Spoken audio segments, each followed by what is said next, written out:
All right, this is Wednesday, week 2. We have sentence 1. Has you ever been to a art museum before? A lot of mistakes in there. First of all, it should be, have you ever been? Have you ever been to an art museum before? And obviously we need to capitalize have, and we need to put a question mark at the end. So now we have you ever been to a art museum before?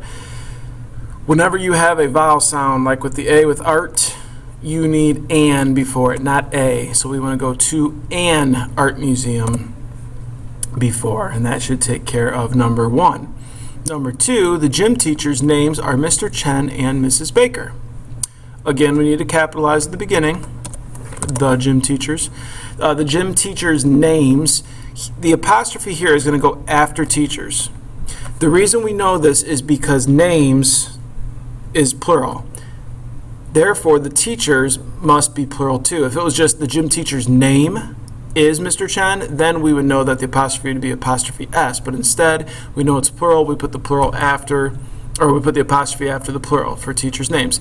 Mr. Chen and Mrs. Baker, we need some capitalization there. Mr. period, Mrs. period Baker, need the M. Okay, all these capitalizations. Chen gets capitalized.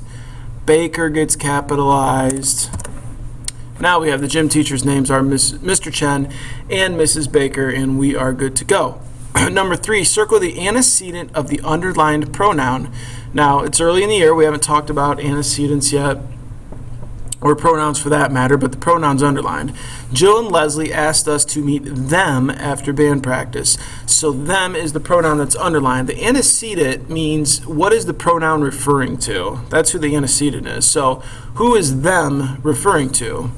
The answer there would be Jill and Leslie. Okay, they would be the two things that the pronoun is talking about. So I just went ahead and drew some arrows, if you can tell that those are arrows, and circled Jill and Leslie because they would be the antecedents. Moving on to number 4, we are looking for predicate adjectives.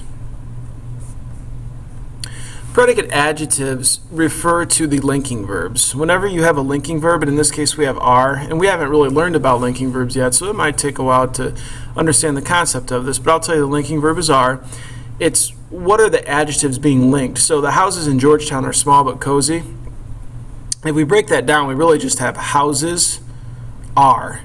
And so the adjectives describe what the houses are, and they're considered predicate adjectives because they kind of go with the linking verb. So the houses are small but cozy. So small and cozy are our 2 predicate adjectives in that sentence. And again, as the year goes on, we'll learn more about predicate adjectives and linking verbs, and this will start to make more sense.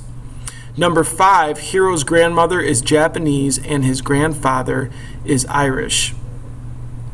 Now on this one, we kind of have 2 separate sentences. We have is, so grandmother is, what is grandmother? Japanese. So Japanese would be a predicate adjective because it's describing grandmother. And then same with grandfather is, so that's our linking verb. What is grandfather? Irish. And that makes it a predicate adjective also.